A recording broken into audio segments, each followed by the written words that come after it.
Raw, real, and just a little dangerous. This is Feral.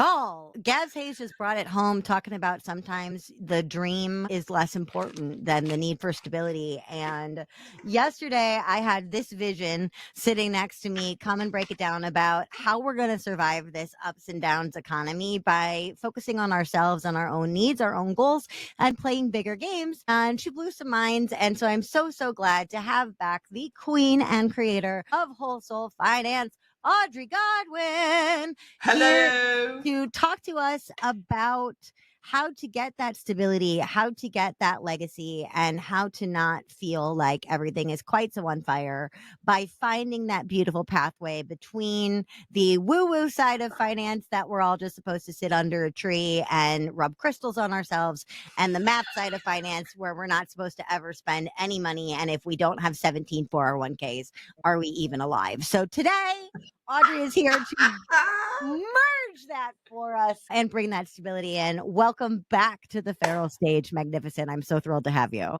Thank you. I am so happy to be here.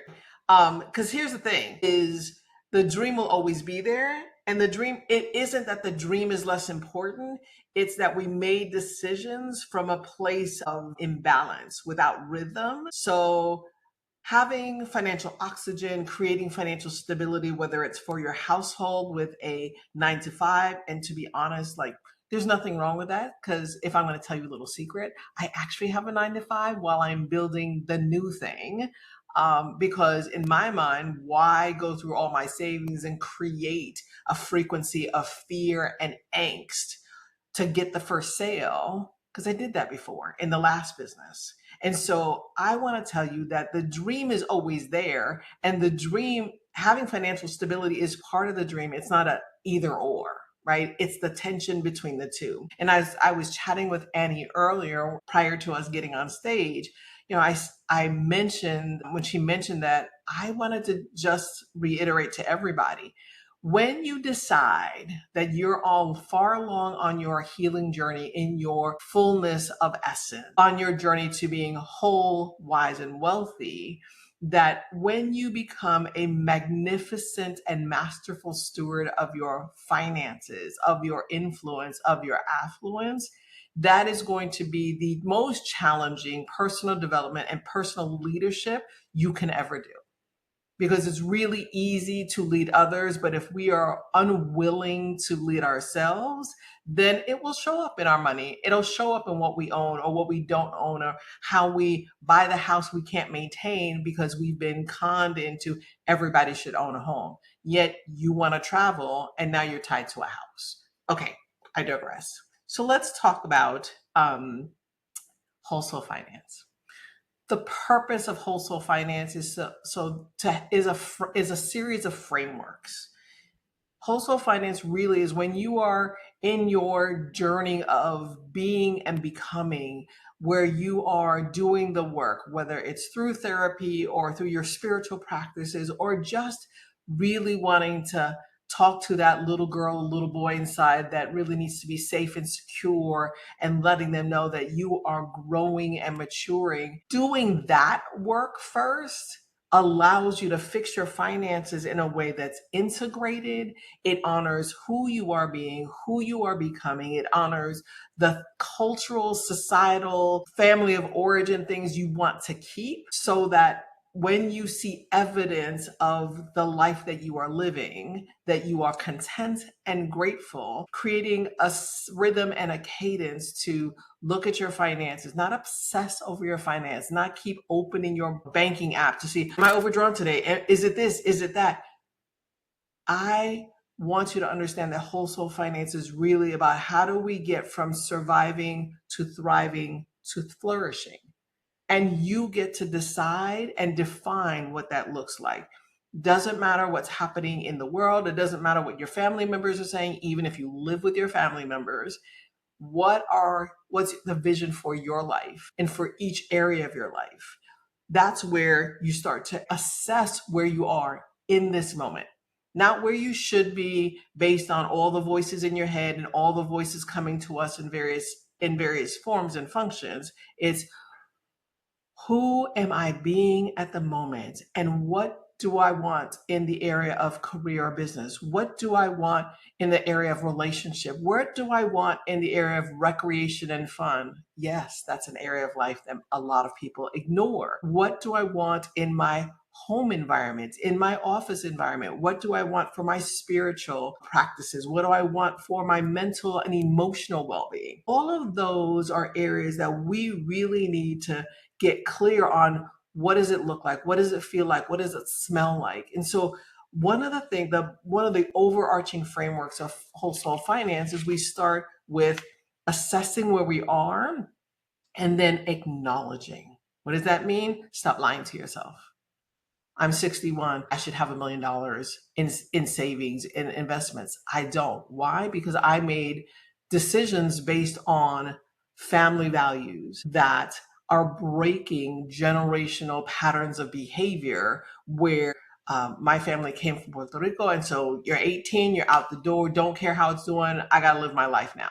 As opposed to how our community started, where in Puerto Rico, we take care, like the village takes care of. So children don't go without, elders don't go without. It is about community. So no, I technically, according to what society says, I'm not ready to retire. And at the same point, it's like, I have never been more ready to continue to imprint legacy on what is different and what is possible, not just for my children, but for your children, your nieces and nephews, for your family members. That when you decide what your values are and you assess where you are in this moment, not where you should be, not where, I should be retiring. I should be, if I'm 30, I should be a millionaire by now. Says who? And according to what lifestyle? So whole soul finance starts with the framework of assessing where you are in the moment, acknowledging with honesty and grace. And then you want to do alignment, right? There's a sort of a mini framework I love, and it's actually not Spanish, but I pronounce it like it's Spanish, like así, right? We align, we strategize, and we implement, right? So when we get to the alignment is, okay, so I have this vision 10 years into the future. And I know what I already hear the voices of, well, 10 years is too far. Okay, so now you want to do everything that you should try to accomplish in 10 years in the next 12 months and then wonder why your hair is falling out. You feel like, like the tail's wagging the dog. It's always feast or famine. You're making decisions from, this place of, well, how many more hours can I put into the day? How can I automate everything? How can I get, okay. Selah, take a deep breath. We look at 10 years in the future, not to have clear detail, but for you to have something to work through. That becomes your North Star. So like for me, my vision for my life is that when I'm over 100 years old, I'm still dancing salsa, no oxygen mask. I am dancing, maybe not in 2-inch heels anymore, maybe 1.5 inches. But I am enjoying my life because I have vibrancy and vitality. That's a picture I hold on to, which now makes me think about the decisions I have to make every day about how I move my body, what I put in my mouth, how do I rearrange my budget to make sure that, the things that are going to be a little more spendy, like grass-fed, grass-finished beef, filtered water, all the things, that my spending plan is adjusted to reflect that that's where I'm going. And so I need to be on the straight and narrow to get this done. And my finances support the vision, not me chasing the financial strategy in order to make things happen. So when you're in alignment mode, you do have to create a strategy. So we take that 10-year vision and then we go, based on where I'm going, what do I need to do in the next 12 months? What do I need to stop doing? What do I need to start doing? What do I need to continue doing? Right? We also look at our values. We go through this values exercise. So I mentioned it briefly yesterday when Annie and I were chatting, is that the values I hold today, except for a couple, are not the same that I held 10 years ago, 20 years ago, or even 40 years ago. And if we're honest with ourselves, we kind of put our lives on automatic pilot. It's sort of like those old Ron Popeil rotisserie commercials where it's like you just set it and forget it. Not understanding that we are constantly changing, evolving, or not evolving.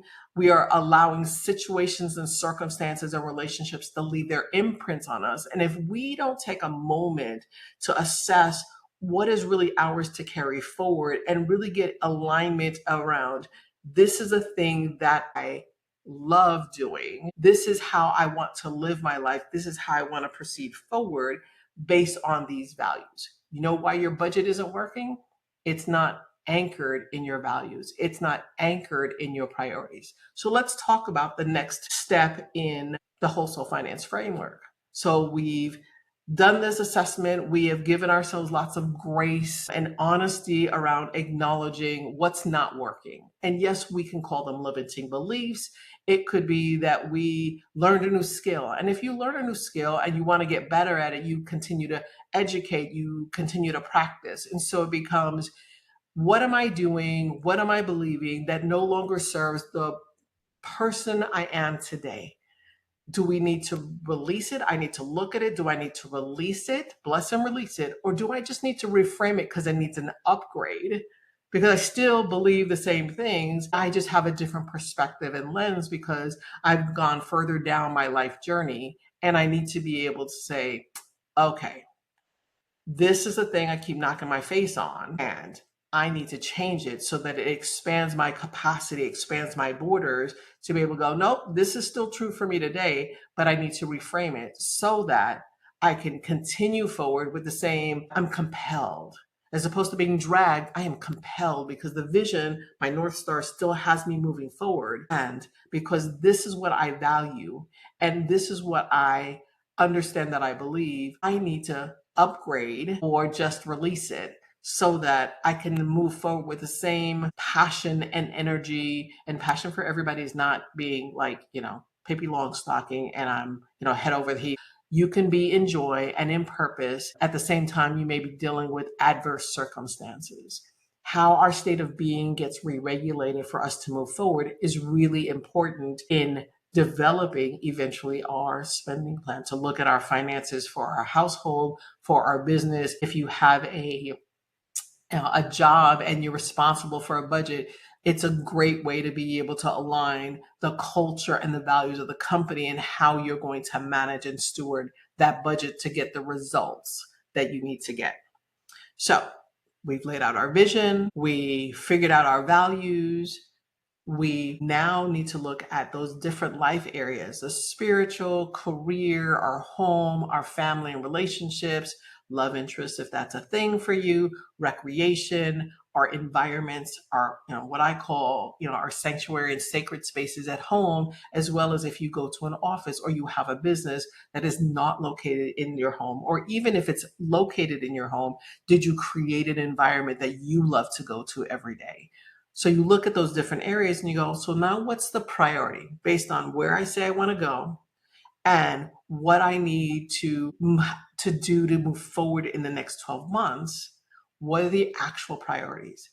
And what I tell most of my clients is there are 9 areas of life and we only want to focus on the top 6, right?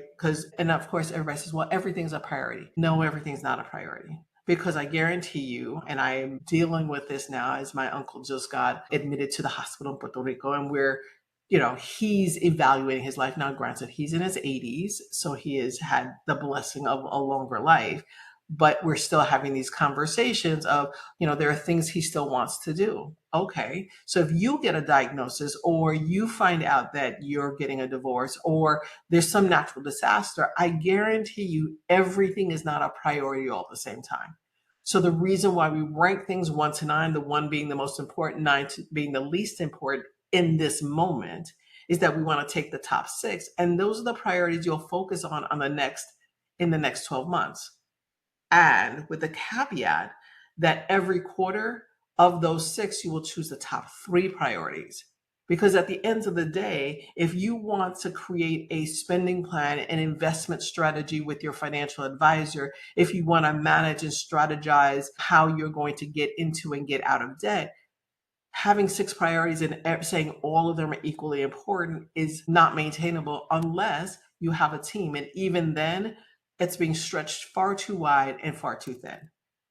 So vision, values, we've now figured out our top 6 priorities. And for the quarter, for the next 90 days, we're going to focus on these 3 priorities. And we're going to set some goals.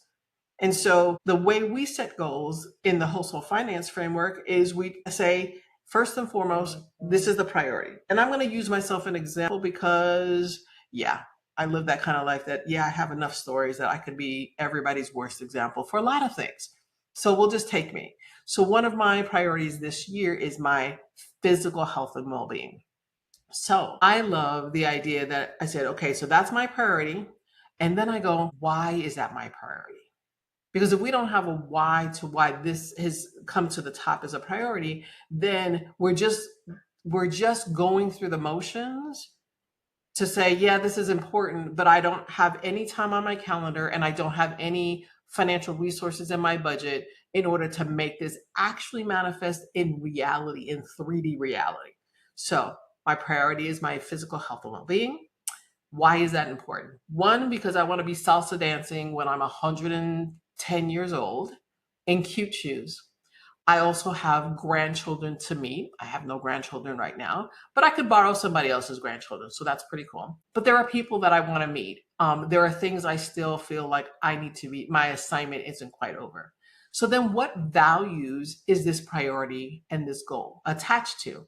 Well, it's family, it's relationships, it's recreation, because I am learning how to have more fun, actual fun, not just saying I'm having fun mentally, but actually going out and do something. So we say, my priority is this. Why do I want it? What values is attached to it? Then it becomes, I'm going to brainstorm, what are the activities I can be doing that will help me get to the place where it is clear that I am placing my physical well-being, health and well-being at the forefront. Could be I take a walk every day, or I walk the dog, or I dance in the morning, or I sing in the morning, I stretch, I make sure that I have an alarm to drink water. So I have brainstormed all these activities and then decide which of the ones are going to go on my calendar, right? For me, I have alarms to remind me every 90 minutes to get up and walk and drink some water, because I'm terrible about the water. So I have all those activities. I don't have to do all of them. What can I put into my calendar that I can acknowledge that this is important, and that I can be in agreement that I'm going to honor myself by holding to that agreement. Okay. So have the activities, and then what's the goal, right? You think, I forgot the goal. What's the goal? The goal is for me to get my blood pressure to a normal range for a woman of my age at 61, to be at this weight. I want to be 150 pounds, right? So I have measurable things, and this is by the end of this year. Then I ask, according to how I spend money, what do I need to allocate or reallocate in order to, change my food budget, or whatever the case may be. And then it's, what financial management disciplines have to change in order for me to track my spending in alignment with the goal and priority that I just set. That's wholesale finance. This is integrative. And so then what happens by the end of the quarter is that I will look at my spending in alignment with the priorities I have set for the quarter in order to determine whether I'm on track. And I do that from a place of grace and forgiveness. So, this last couple of months has been super hectic. Not been eating as well as I could be. I've definitely been door dashing more, having late nights at work. So that means if I look at my spending for food, it's probably higher because I'm not cooking as much. And so do I beat myself up? No. Understand, here's what's been going on. So you give yourself context in order to say, okay, so this has been a crazy quarter. Definitely makes sense that I'm spending more in different areas. You can also do this with your business. If you decide that you're going to spend, we'll say $5,000 a month in marketing, whatever that marketing looks like, and you look and you say, how much is converting to sales? And you go, well, it's not working. Well, okay, what all is happening for you to decide what's not working in order for you to make the adjustments in your financial spend as well as your content strategies and tactics in order to make your goal of, we'll say, 2 or 3 more sales happen in this quarter. So wholesale finance is really about assessing and acknowledging, getting your vision, values, and priorities in order, and then putting together your spending plan with grace and forgiveness, right? Because a lot of times we focus on, oh, I overspent. Sometimes you could be under earning, right? And I'm not saying that under earning because you're not charging enough. It's the fact that you sat down and did the math with somebody without understanding, hey, I need to have $5,000 a month to cover business, but I also need $5,000 a month in order to make my household whole. And part of that household being whole is I'm putting money away for savings. I might be paying down debt a little bit more aggressively, depending on the things that I have going on. So when we're talking about becoming a masterful steward of affluence and influence, this is really a leadership development, financial integrative strategy that allows you to set a rhythm and a cadence. How often should you review your finances? Once a month, not every week, not every payday.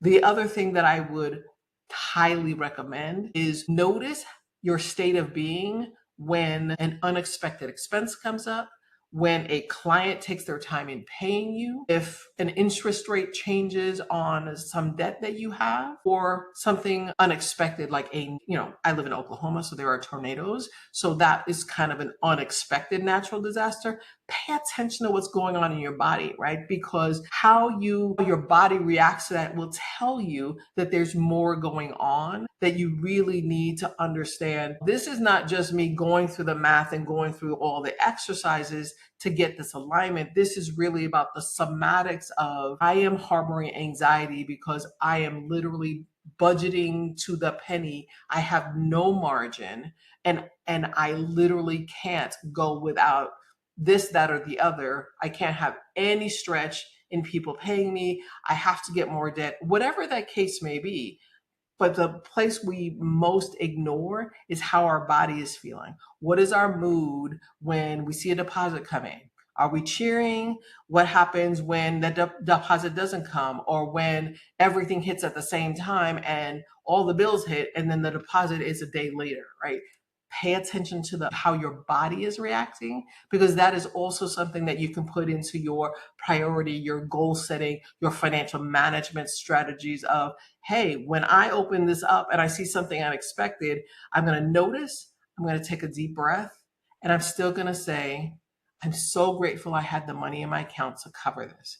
Because a practice of gratitude will get you to the place where you can be content, even though you have ambitions, to be content no matter what is going on in your finances, in your relationships, to pay attention to, I'm really on track to meet my financial goals, but to also have a healthy lifestyle, to have healthy relationships, to be able to have fun, to be able to have a home that I love coming home to, a business I love running, a career I indulge in. Because the other thing, when we talk about spending plans, we always forget to look at, am I bringing in enough income and the types of income? So as we're doing our spending plan, we also have to keep in mind, do I need to take another class so that prepares me for the next stage of my career development? Do I need to invest in different marketing? Do I need to invest in a business coach that's going to literally help me put together a marketing strategy that will help me talk to the right people and then be able to give me the metrics to know at what point in time do I need to make adjustments? Do I need to pivot, or just wrap that up and try something different? It is really important to know, do you have enough income, cash flow coming in order to give you the margin, the breathing room for you to make different decisions? And if you're not at that place right now, don't worry, there's always hope. Start with gratitude that you have just enough to pay for everything that you need to pay for. And no, it sucks not to have a little extra, but it's coming when you're being super intentional and purposeful about wanting to be whole and wise and wealthy. So I hope to see you tomorrow when we do our spending plan, get your sexy spending plan put together. But it has been my joy and honor to be with you today. Talk about joy, talk about honor. I love gratitude as a pathway in between, like instead of this magical thinking, because you hear a lot about gratitude in attraction and money. And I'm not knocking the woo or praising the woo. We're whole soul, but Right. like you're also being very actionable about like, let me acknowledge that I have the money that I have and that I am allocating it appropriately. And then when you say like gratitude plus intention is so humongous, because where, you know, the secret fell the flip down for so many people, it's like, I will have a car in my driveway. And it's like, baby, have you actually taken any steps toward that car? Because yes, energy can rise to the occasion. But you got to do some work. Do you know how much that car even costs? Right. Do you know the gas mileage on that fucker? We can get you a we can get you a 1975 Pinto. Yes. You know where you're at, right? So years ago, I had a conversation with a friend who was very much into the law of attraction. I said, you know what the real challenge with law of attraction is that we're so focused on the attraction and the manifestation that we are terrible stewards of what was brought to us. That's really what it is that it comes and we go, great, now I got to get the next thing. As opposed to, so how can I steward this in a way that it's like farming, right? So this is a seed for the next upgrade, but I have to be taking really good care of this. Sort of the idea of, you know, you're renting. Well, I want to buy a house. Okay. Do you keep your apartment clean? Are things maintained? Now, granted, you know, like you call the landlord for the appliances or whatever, but are you cleaning your refrigerator? Are your floors clean? Like if you have hardwood floors, do you take good care of it, right? It's those little things so that when you get your home, maintenance really isn't an issue because you already know how to take care of the thing that has been given to you. Why are you so flippin' brilliant? Because I have lived a lot of life. Right. To hear more about what Audrey's talking about with builders and farmers, make sure you catch the replay of yesterday's session. Brain blowing. And like she said, come on back tomorrow for the sexy spending plan. I'm loving seeing the chat. All these people saying, this is so refreshing. This is so new. This is so needed. Heck yes, completely. There's a Yugo chat happening because you brought up a Pinto. That's I love, love, love this. And Audrey, you floor me every time. And as someone who has historically had a real fucked relationship with money, I'm grateful you're in my life for a million reasons, but I'm also so grateful that you're in my life to pull my head out of my ass. Oh, well, thank you. We are partners in that for sure. Raw, real, and just a little dangerous. This is Feral.